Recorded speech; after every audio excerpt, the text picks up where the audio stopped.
காங்கேயம் சிட்டிக்குள்ளேயே ஒரு அருமையான commercial property நம்ம செட் பண்ணோம்னா இந்த இடம் உங்களுக்கு கரெக்டாக இருக்கும்.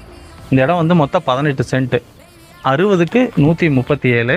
பாருங்கள், 2 பக்கமும் ரோடு, சைட்டுக்கு இந்த பக்கமும் ரோடு, அந்த பக்கமும் ரோடு. பக்கத்தில் எல்லாம் பார்த்திங்கன்னா பெரிய பெரிய பங்களா தான். சுற்றி பாருங்கள், ஜென்யூனான ஏரியா, ஜம்முன்னு இருக்கும். இதில் வந்து நீங்கள் ஒரு அப்பார்ட்மெண்ட் கட்டுறதுக்கோ அல்ல தனித்தனி வீடு கட்டி வாடகை போடுறதுக்கோ இதாகும். மொத்தம் வந்து 18 சென்ட்டு.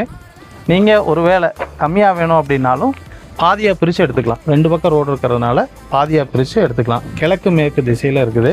நீங்கள் 60, 65, 60, 67 ரெண்டாவும் பிரித்து நம்ம தாராளமாக எடுத்துக்கலாம். இந்த இடத்துக்கு அவங்க சொல்கிற விலை வந்து பார்த்திங்கன்னா சென்ட் 8 லட்ச ரூபா. அது ஃபிக்ஸடு கிடையாது, நெகோஷியபிள் பண்ணிக்கலாம். இது பார்த்திங்கன்னா காங்கேயம் சிட்டிக்குள்ளேயே இருக்குது. தாராவரம் ரோடு நியரஸ்ட்டாகவே கவர்மெண்ட் ஸ்கூல்லேருந்து ஒரு 300 மீட்டர்லேயே இந்த இடம் இருக்கும். இந்த இடத்துக்கு அவங்க கேட்குற விலை சென்ட்டுக்கு 8 லட்ச ரூபா தான். ஃபிக்ஸட் இல்லை, நெகோஷியபிள் பண்ணிக்கலாம். நேரடியாக ஓனர்கிட்ட பேசிக்கலாம். உடனடியாக இந்த இடத்த புக் பண்ணணும்னா மேலே உள்ள நம்பருக்கு கால் பண்ணுங்கள். தேங்க்யூ ஃபார் வாட்சிங்.